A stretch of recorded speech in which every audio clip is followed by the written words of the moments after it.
Last வீடியோவில் குடல் எப்படி சுத்தம் பண்ணுறது அப்படிங்கிறத போட்டிருந்தோம். இன்றைக்கி குடல் கிரேவி எப்படி செய்யுதுன்னு பார்த்துருவோமா. நல்ல ஒரு ஆழமான கடாய் வச்சு எண்ணெய் கொஞ்சம் தாராளமாக சேர்த்துக்கோங்க. எண்ணெய் நல்லா காஞ்சதும் பட்டை வகைகள் எல்லாமே சேர்த்துட்டு நல்லா பொரிஞ்சதுக்கப்புறமா பச்சை கருவேப்பிலை கொஞ்சம் போட்டுட்டு நிறைய நீல வாக்கில் கட் பண்ணி வச்சுக்க வெங்காயம் சேர்த்துக்கோங்க. இதில் வந்து நம்ம மசாலா எதுவுமே அரைச்சி சேர்க்க போகிறது கிடையாது. அதனால் வெங்காயம் தக்காளி வந்து கொஞ்சம் நிறைய சேர்த்துக்கிட்டா தான் அந்த கிரேவியோட ஸ்ட்ரக்சர் வரும். வெங்காயம் நல்லா வதங்கிட்டு அதுக்கப்புறம் கொஞ்சமாக வந்து இஞ்சி பூண்டு பேஸ்ட் போட்டுக்கோங்க. முன்னாடியே நம்ம போட்டிருந்தா அந்த எண்ணெயில் வந்து கருகிரும். அதனால் இந்த ஸ்டேஜில் சேர்த்துட்டு பச்சை வாசனம் போகிற அளவுக்கு வதக்கிட்டு அதுக்கப்புறமா கட் பண்ணி வச்சுக்க தக்காளி எல்லாம் சேர்த்துட்டு அதுவும் வதங்கினதுக்கப்புறம் கொஞ்சமாக மஞ்சள் தூள் மட்டன் மசாலா சேர்த்துருக்கேன். வேறு எந்த பொடியுமே சேர்க்கல. நீங்கள் வந்து மட்டன் மசாலாவுக்கு பதிலாக கறி மசாலா கூட சேர்த்துக்கலாம்.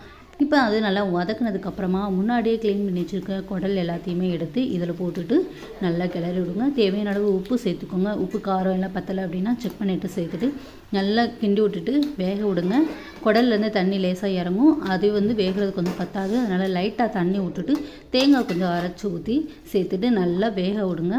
தண்ணி எல்லாம் நல்லா சுண்டி வந்ததுக்கப்புறம் ஒரு நார்மலான பக்குவத்தில் இறக்கிட்டோம் அப்படின்னா சூப்பரான குடல் கிரேவி ரெடி. ட்ரை பண்ணி பாருங்கள்.